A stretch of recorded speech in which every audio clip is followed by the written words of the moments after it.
Hello दोस्तों, आप सबका स्वागत है आप सबकी अपनी स्वीटी की सिंपल रसोई में। तो स्वीटी की सिंपल रसोई में बहुत ही ईजी तरीके से आज मैं बतलाने वाली हूँ आप लोग को स्प्रिंग रोल की रेसिपी।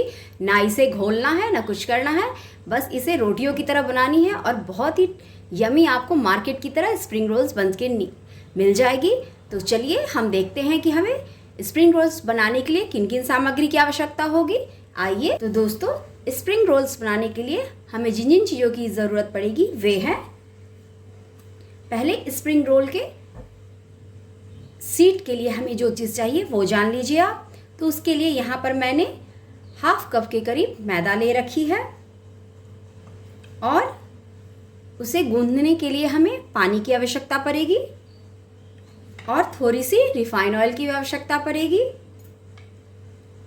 और हाफ टी स्पून से भी थोड़ी सी कम हमें नमक की ज़रूरत पड़ेगी। तो ये हो गई हमारी स्प्रिंग सीट के लिए जिन जिन चीज़ों की आवश्यकता पड़ेगी उसके लिए। और अभी उसकी फिलिंग के लिए जिन जिन चीज़ों की ज़रूरत पड़ेगी वे हैं नूडल्स। ये नूडल्स मैंने बॉईल करके अच्छे से ठंडे कर लिए हैं, धो लिए हैं। इस तरह से इसे टुकड़ों में करके नहीं बॉईल कीजिएगा, सीधी सीधी जैसे नूडल्स आती है उसी तरह से इसे पानी में बॉईल करके अच्छे से इसे ठंडा कर लीजिएगा। तो इस तरह से आपकी बिल्कुल अलग अलग सी रहेगी। जब पानी काफ़ी गर्म हो जाए तब उसमें डालिएगा और उसे बहुत ज़्यादा नहीं बॉईल कीजिएगा, हल्की उसमें कच्चापन रहे उसी समय इसे निकाल के अच्छे से ठंडे पानी से धो लीजिएगा। तो ये चिपचिपी नहीं रहेगी, अलग अलग हो जाएगी। और हमें चाहिए वेजिटेबल्स में एक छोटी साइज़ की मैंने शिमला मिर्च ले रखी है, एक छोटी साइज़ की मैंने प्याज ले रखी है। सबको मैंने लंबी लंबी स्लाइसेस में कट किया हुआ है। वहीं पर मैंने 2-3 पीस यानी अदरक कह रही हूँ मैं आपको, लहसुन की 2-3 कलियाँ जो होती हैं उसे मैंने बारीक टुकड़ों में कट कर लिया और एक छोटी सी टुकड़ी अदरक की जिसे मैंने कद्दूकस कर लिया है। और यहाँ पर 1 से 2 गाजर जिसे मैंने अच्छे से ग्रेटर से ग्रेट कर लिया है। उसी तरह यहाँ पर मैंने बंद गोभी के पत्ते लिए जिसे पतली पतली स्लाइसेस में मैंने इस तरह से लंबी लंबी स्लाइसेस में मैंने काट लिया है। तो वेजिटेबल्स में आप जो भी और पसंद करते हो वो भी वेजिटेबल्स आप डाल सकते हैं, पर हाँ पानी वाली मत डाल दीजिएगा, नहीं तो आपकी स्प्रिंग रोल्स बेकार हो जाएगी। और यहाँ पर मुझे हाफ चम्मच के करीब विनेगर की आवश्यकता पड़ेगी। तो यहाँ मैंने हाफ चम्मच के करीब विनेगर लिए है और उसी तरह हाफ चम्मच के करीब हमें सोया सॉस की आवश्यकता पड़ेगी और 1 चम्मच के करीब हमें शेजवान सॉस की आवश्यकता पड़ेगी। और इसी तरह से 1 पाउच मैंने टोमेटो केचप की ले लिया और चम्मच से आपको 1 चम्मच के करीब टोमेटो केचप की आवश्यकता पड़ेगी। और इसमें इन सब्जियों को फ्राई करने के लिए हाफ चम्मच के करीब या हाफ चम्मच अपने स्वाद के अकॉर्डिंग देख लीजिएगा कि नमक कम ज़्यादा आप कर सकते हैं, पर मैं यहाँ हाफ चम्मच से कम नमक का उपयोग करूँगी क्योंकि सॉसेज में ऑलरेडी नमक होते हैं। और चुटकी भर के करीब मैंने यहाँ पर गोल मिर्च ले रखी है। तो चलिए पहले मैं इसकी यानी स्प्रिंग सीट तैयार कर लेती हूँ। तो दोस्तों, स्प्रिंग सीट तैयार करने के लिए मैंने यहाँ एक बाउल ले लिया है और ये हाफ कप के करीब जो मैंने मैदा ले रखी थी इसे मैंने अच्छे से छन्ने से छान लिया है। इसे मैं इसमें ट्रांसफ़र कर दूँगी इस बाउल में। इसी समय मैं इसमें हाफ चम्मच से भी कम इसमें नमक डालूँगी, बहुत ज़्यादा नमक नहीं डालनी है। अब इसे मैं इस नमक को अच्छे से इस मैदे में मिला लूँगी। बस नॉर्मली जैसे आप आटा गूंदते हैं रोटी बनाने के लिए उसी तरह से इसे हमें गूंद लेनी है। ये पानी हमें एक बार में पानी नहीं डालेंगे, थोड़ी थोड़ी करके पानी डालेंगे, नहीं तो बहुत ज़्यादा गीली हो जाए। तो ये देखिए दोस्तों, हमारे मैदे की डो काफ़ी अच्छे से गूंद चुकी है। ये देखिए, और ये देखिए कितनी सॉफ्ट है ये, यानी इतना ही मुलायम हमें गूंदना है, टाइट नहीं होनी चाहिए, नहीं तो जो हम सीड्स बनाएंगे वो फट जाएंगे। और इस तरह से हाथों पर थोड़ी सी 3-4 बूंद के करीब रिफाइन ऑयल लेके इसे चारों ओर से इस मैदे पे अच्छे तरह से इस तरह से करके और इसे आधे घंटे के लिए ढककर हमें रख देना है। और जब तक इसे हम ढककर रखने देते तो चलिए इसकी हम स्टफिंग तैयार कर लेते हैं, यानी फिल करने के लिए। तो इसे हम ढककर रख देते हैं और दूसरी साइड हम स्टफिंग तैयार करते हैं। आइए। तो दोस्तों, स्प्रिंग रोल की स्टफिंग यानी फिल करने की सामग्री बनाने के लिए यहाँ पर मैंने एक पैन को गैस पर चढ़ा दिया है। जब पैन हमारी हल्की गर्म हो जाए तब इसमें मैं 1 से 2 चम्मच के करीब रिफाइन ऑयल डालूंगी। ज़्यादा रिफाइन ऑयल का यूज़ नहीं करना है, बस 1 से 2 चम्मच के करीब। तो यहाँ पर मैंने 1 चम्मच के करीब रिफाइन ऑयल लिया और इसे चारों ओर पैन में मैं फैला दूंगी इस तरह से।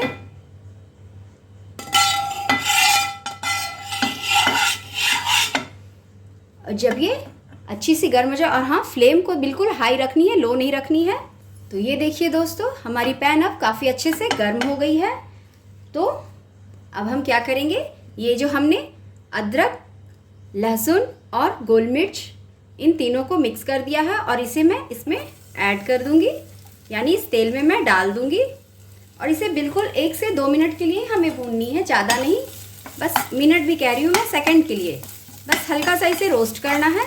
उसके बाद बस 1 से 2 सेकंड के लिए हमें इस तरह से इस रिफाइन ऑयल में सौटे करनी है। फिर इसमें मुझे इस प्याज को भी डाल देना है और प्याज को भी 1 से 2 सेकंड के लिए ही इस तरह से हमें हल्की भूननी है।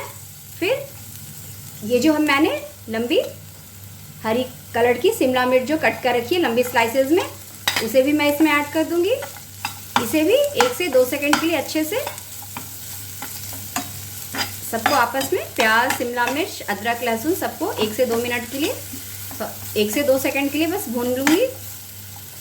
इसे बिल्कुल हमें पका कर दम गलाना नहीं है, हल्का कच्चापन ही रखना है। और ये देखिए 1 से 2 सेकंड के लिए हो गए ये भूनते हुए।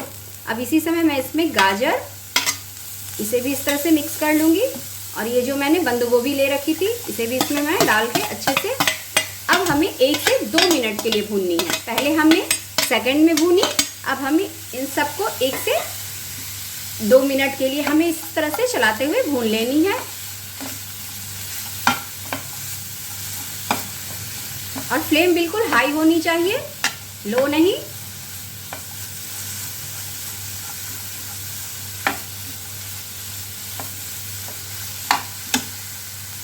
जब ये हल्की भून जाए तो इसमें ये जो मैंने टमाटो केचप की पाउच ले रखी थी, इसे पूरी इसमें डाल दूंगी। यानी चम्मच से देखी जाए तो 1 चम्मच के करीब, और यहीं पर ½ चम्मच के करीब सोया सॉस मैं ऐड करूंगी और ½ चम्मच के करीब विनेगर भी मैं डालूंगी। यानी सोया सॉस और विनेगर दोनों हमें ½ चम्मच के करीब डालनी है। और यहाँ पर जो मैंने ½ चम्मच के करीब नमक ले रखी थी, उसे भी, ये ½ चम्मच से थोड़ी कमी है, इसे भी डालकर इसे मिक्स कर दूंगी इन सबको अच्छे से। फिर से 1 से 2 मिनट के लिए भून लूँगी।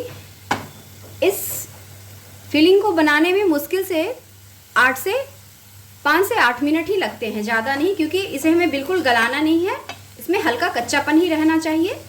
नहीं तो जो हम फिलिंग, जैसे रोल की फिलिंग होती है, क्योंकि ये फिर फ्राई भी होगी, तो फ्राई होने पे ये और उसमें भी पक जाएगी, इसलिए इसे हमें ज़्यादा नहीं गलाना है।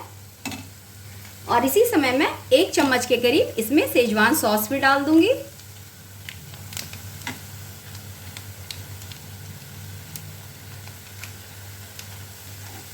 और इन सबको अच्छे से मिक्स करना है, फ्लेम को बिल्कुल हाई रखनी है और इसे चलाता जाना है इस तरह से चलाती जाऊंगी।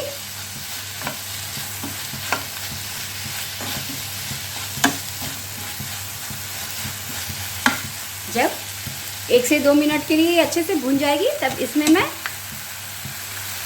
ये जो मैंने ले रखी है चाउमीन को बॉईल करके उसे इसमें ऐड करूँगी। तो पहले इसे मैं 1 से 2 मिनट के लिए अच्छे से भून लेती हूँ।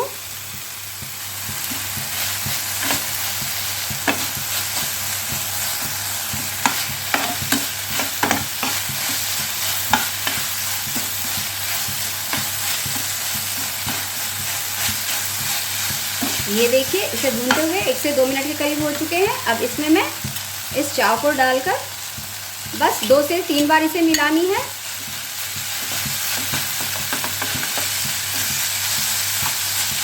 अच्छे से सारी सब्जी में इस चाव को अच्छे से मिक्स कर देना है।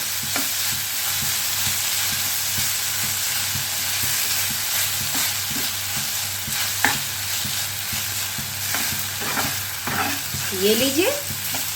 आप चाहे तो इसे इस तरह से भी चावो खा सकते हैं, पर इसे अभी मत खाइएगा क्योंकि इसे हमें फील करना है स्प्रिंग रोल में, और इसे गरम गरम फील नहीं करेंगे, इसे हम ठंडा होने के लिए रख देंगे। और उधर हमारी मैदे की डो को भी रखे हुए 10 मिनट के करीब हो चुके हैं, लेकिन उसे हमें कोशिश कीजिए कि 20 मिनट के करीब तो आप कम से कम मैदे को ढक कर रखें, जिससे मैदा हमारा अच्छे से सेट हो जाए, और तब तक ये भी हमारी अच्छे से फीलिंग भी जो है हमारी ठंडी हो जाएगी। तो चलिए अब मैं फ्लेम को बंद कर देती हूँ। तो ये देखिए कितनी आसानी से इसकी फीलिंग बढ़ गई। आप चाहे तो ऐसे खा सकते हैं, पर मत खाइएगा नहीं आप इसे, ऐसे भी खाने में बहुत अच्छी लगेगी, पर यहाँ हमें स्प्रिंग रोल में इसे यूज़ करना है, तो इसे हम ठंडा होने देते। ये देखिए दोस्तों, हमारी फीलिंग काफ़ी अच्छे से ठंडी हो चुकी है, और मैदे को ढके हुए भी, यानी मैदे की जो हमने डो तैयार की थी इसे ढके हुए भी 20 मिनट के करीब हो चुके हैं। ये देखिए काफ़ी अच्छे से इस तरह की, मैं आपको दिखलाती हूँ। ये देखिए कितनी सॉफ्ट है, इस तरह की हमें डो तैयार करनी है। तो चलिए इसकी हम अब सीड्स बना लेते हैं, यानी स्प्रिंग रोल्स के लिए सीड्स बना लेते हैं। और इस फीलिंग को अभी मैं साइड में रख देती हूँ, क्योंकि पहले मैं सीड्स बना लूँगी, फिर मैं उसे उसमें फील करूँगी। तो चलिए सीड्स बनाने के पहले इस तरह से हमें क्या करनी है, इस तरह से छोटी छोटी, जैसी हम पूड़ियों के लिए लोइयाँ लेते हैं, रोटी से भी छोटी हमें इस तरह की लोइयाँ कट कर लेनी है। तो ये देखिए दोस्तों, मैंने यहाँ पर चकले बेलन को ले लिया है, और ये जो हमने लोइयाँ कट कर रखी थी इसे इस तरह से मैदे की डस्टिंग करते हुए छोटी छोटी पूड़ियाँ हम बेलते चले जाएंगे। यानी जितनी भी ये है सबकी मैं पूड़ियाँ छोटी छोटी बेल लूँगी, एक साइज़ की, बहुत बड़ी नहीं बेलनी है। जैसे नॉर्मली हम पूड़ियाँ बेलते हैं जिस साइज़ की, उसी साइज़ की हमें बनानी है।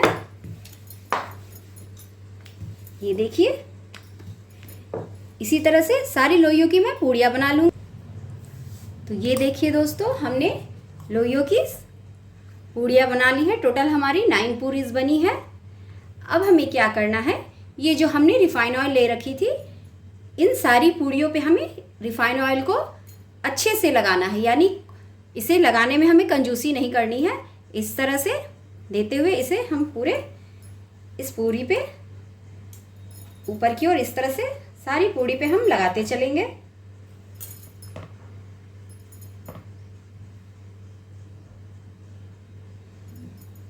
पूरे अच्छे से लगाना है इस तरह से।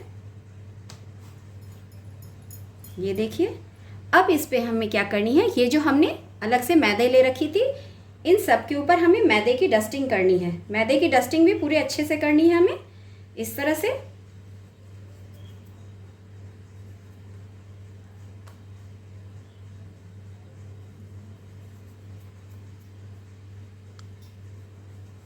इस तरह से करके, और जिस साइज़ की पूरियाँ हैं, ये देखिए छोटी बड़ी, क्योंकि इक्वल तो सारी बनी नहीं है, तो जो जिस साइज़ की है, यानी अगर इस तरफ मैदा लगा है और इस तरफ भी मैदा लगा है, यानी जिस तरफ हमने रिफाइन ऑयल और मैदे की डस्टिंग की है, उन दोनों को एक साइड रखना है। ये इस तरह से, यानी दोनों लगी हुई बीच में होनी चाहिए और सूखी हुई ऊपर होनी चाहिए। इसी तरह से बाकी को भी हम दो दो के जोड़े में इस तरह से फोल्ड करते चले जाएंगे।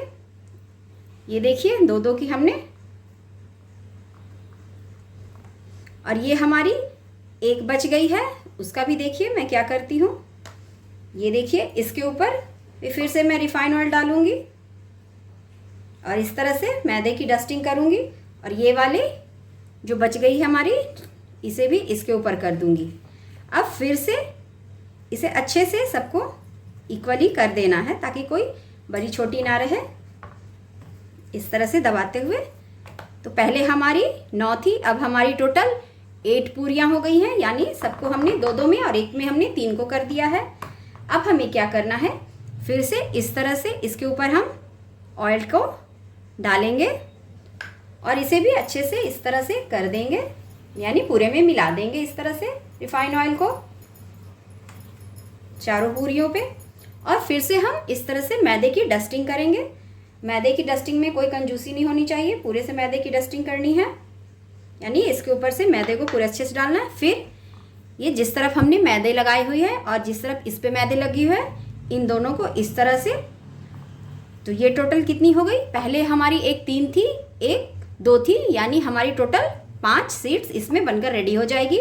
और इनके किनारों को अच्छे से इस तरह से हाथों की सहायता से दबाते हुए हम इस तरह से, और ये जो हमारी 2-2 की हैं तो इसे भी ये मैदे वाले पार्ट को इस मैदे वाले पार्ट पे इस तरह से उलटकर लगा देंगे और सूखे वाले पोर्शन को ऊपर रखनी है, यानी नीचे वाली भी सूखी हुई, ऊपर वाली भी सूखी हुई। ये टोटल 4 हो गए और इसमें 5 हमारी सीड्स बनकर निकलेंगी।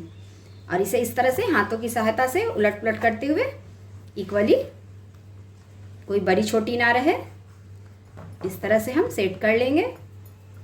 और अब इसकी हमें पतली सी रोटी बनानी है। इस तरह से चकला बेलन लेंगे और इस पर मैदे की डस्टिंग करते हुए इस तरह से पहले तो हाथों की सहायता से इसे इस तरह से इक्वली कर लेंगे चारों ओर से। और जितनी बड़ी हमारी चकले हैं उतनी साइज़ की हमें रोटियां बेल लेनी है। इस तरह से आप धीरे से बेलिए, जोर से बोलिए, जैसे भी बेलिए, इसे कोई फ़र्क नहीं पड़ेगा। जब इसे मैं सेकूंगी तो ये सारी परतें अपने आप खुलती चली जाएंगी। और इसे सेकने का भी एक तरीका है, हमें तवे को पूरे अच्छे से हीट कर लेना है और जब तवे हीट हो जाए तब उस पर हमें इन सीड्स को डालकर रोटी को यानी कि हमें पका लेनी है उलट पुलट करते हुए। और बहुत ज़्यादा, और जब हमारी तवा जब गर्म हो जाएगी मैं आपको बनाकर दिखाऊंगी, ऐसे आपको समझ में नहीं आएगी। इस तरह से जितने बड़ी हमारी चकले हैं उतनी बड़ी मैं इस तरह से बेल लूँगी।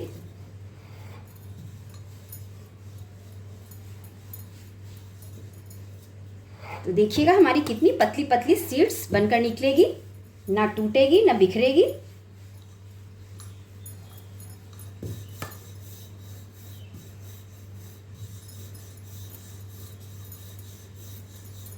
तो ये देखिए, ये 5 वाली हमने बना ली है। इसे इस तरह से थाली पे हम रख देंगे और इस वाली को भी मैं बेल लेती हूँ उसी तरह से जैसे इसे मैंने बेली है।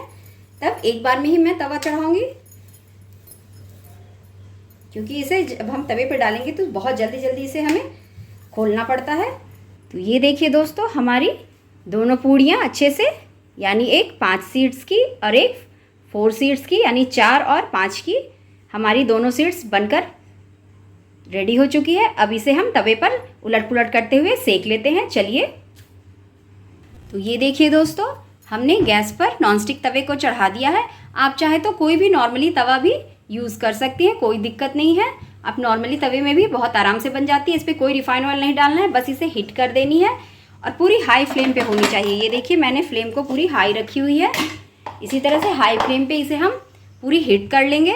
इस पर किसी तरह की कोई ऑयल वगैरह नहीं डालनी है। जब ये काफ़ी अच्छे से हीट हो जाएगी तब इस पर मैं ये जो मैंने रोटियां बेल रखी हैं इसे मैं इस पर डाल दूंगी और डालते के साथ ही हमें उलट पुलट करना शुरू कर देना है, रुकना नहीं है, नहीं तो ये ज़्यादा पक जाएंगी और इसे हमें पकाना नहीं है।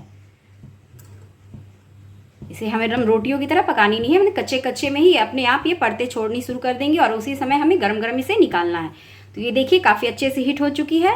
इसी समय इन रोटियों को मैं इस पर इस तरह से तवे पर डाल दूंगी और जब ये हल्की नीचे की ओर से हल्की सी जब सिक जाए, ये देखिए बस हल्की सी सेकनी है और इसे फिर हमें पलट लेनी है। तो इस तरह से इसे उलट पुलट करते हुए हम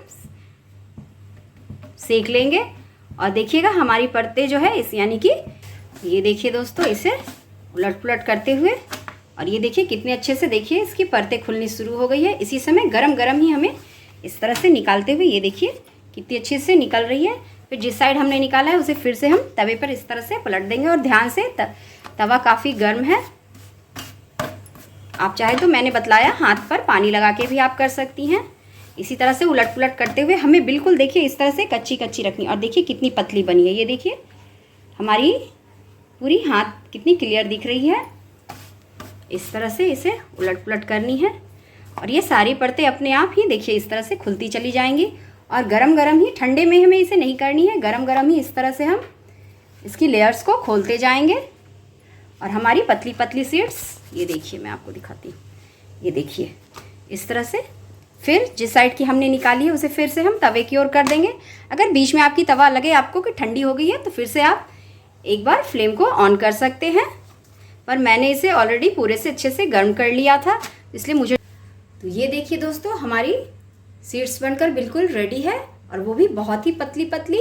इसे आप नॉर्मली जो सब्जियां वाली पॉली बैग लाते हैं उसमें आप इसे, या फिर एल्युमिनियम फॉयल किसी में भी अच्छे से रैप करके आप इसे रख सकते हैं, फ्रीज में रख सकते हैं और ये आराम से 1 सप्ताह तक खराब नहीं होगी। आपको जब मन हो तो फीलिंग बनाइए, यानी इसकी स्टफिंग बनाइए और फील कीजिए, और सैलो फ्राई या बेक करके भी आप इसे नॉर्मली खा सकते हैं। यानी जिन्हें फ्राई नहीं पसंद है वो बेक करके भी खा सकते हैं, पर मैं यहाँ सैलो फ्राई कर रही हूँ। तो चलिए अब इसे मैं इसकी फीलिंग करके दिखाती हूँ। तो इसके लिए पहले मैं इन सब सीड्स को साइड करती हूँ। एक सीड्स लूँगी मैं इस तरह से, और इस पर ये जो मैंने फीलिंग बना रखी थी 1 चम्मच के करीब, इस पर इस तरह से ये देखिए इस तरह से हमें रखनी है लंबाई में। और ये जो हमने मैदे 1 चम्मच मैदे में 2-3 चम्मच पानी घोल रखी है, इसे मैं इस तरह से चारों ओर, इस पे चारों ओर लगाऊंगी, जिससे कि हमारी स्प्रिंग रोल फ्राई करते समय खुले नहीं। चारों ओर हमें लगानी है, इस तरह से गोलाई में चारों ओर लगा देंगे। और ये देखिए किस तरह से इसे फोल्ड करनी है, इस तरह से ऐसे पहले हमें फोल्ड करनी है। फिर ये जो हमने ले रखी है इसे टाइटली, यानी सारी फीलिंग को अपनी ओर इस तरह से टाइटली करते हुए, और इसके ऊपर फिर से हमें ये मैदे की जो घोल हमने बना रखी है, ये देखिए इसे हमें इस पर फिर से लगानी है और इस तरह से इसे हमें फोल्ड करते जाना है। तो ये देखिए दोस्तों, हमारी स्प्रिंग रोल अच्छे से फील हो चुकी है। बस अब इसे फ्राई करना है। आप फ्राई करें या बेक करें या सैलो फ्राई करें या डीप फ्राई करें, जैसे आपकी मन हो वैसे इसे बनाएं और खाएं। तो इसी तरह से मैं बाकी की भी फील कर लेती हूँ। तो ये देखिए दोस्तों, मैंने सारी सीड्स में फीलिंग को अच्छे से भर लिया है। अब इसे मैं सैलो फ्राई करूँगी, यानी बिल्कुल डीप फ्राई नहीं करनी है। आधी ये डूबी रहेगी और आधी ऊपर की ओर रहेगी। इसे उलट पुलट करते हुए हमें सेकनी है। तो यहाँ पर ऑलरेडी मैंने पैन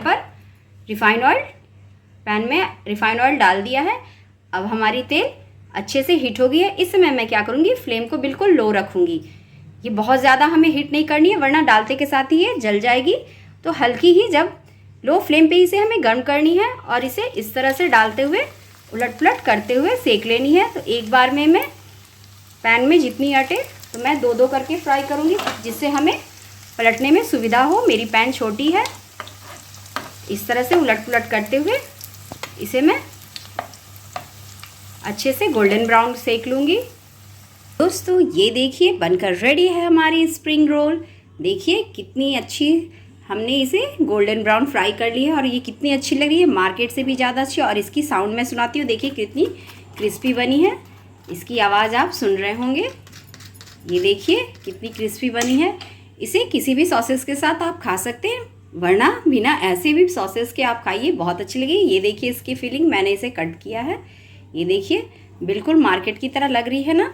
तो इस तरह से आप सब भी बनाइए अपने घरों में, खाइए, खिलाइए और तारीफ़ें पाइए बिना किसी झंझट के। ये सीड्स आपकी बिल्कुल नहीं टूटेगी। और स्टोर करके भी रखिए, और जब मन करे तब फीलिंग बनाइए और उसमें सीड्स में फील कीजिए और फ्राई करके खाइए, या फिर भाप पे भी बना के खा सकते हैं, जैसे भी आपको पसंद हो। तो दोस्तों प्लीज़ मेरे चैनल को सब्सक्राइब कीजिए अगर नए हैं तो, और जितना हो सके मेरे वीडियो को लाइक कीजिए। दोस्तों आपके लाइक और सब्सक्राइब से कोई पैसा नहीं जाता आपका, बस मुझे एक मोटिवेशन मिलती है, ताकि मैं इस तरह से और भी सिंपल सी रेसिपी आप सबके लिए लाती रहूं। और जितना हो सके शेयर कीजिए, ताकि मेरी वीडियो और लोगों तक भी पहुंचे और वो भी इस तरह की सिंपल सी रेसिपी बना सके। तो दोस्तों फिर मैं मिलती हूँ आप सबकी अपनी स्वीटी की सिंपल रसोई पर एक इसी तरह की सिंपल सी रेसिपी लेकर। तब तक के लिए बाय बाय दोस्तों, बाय बाय।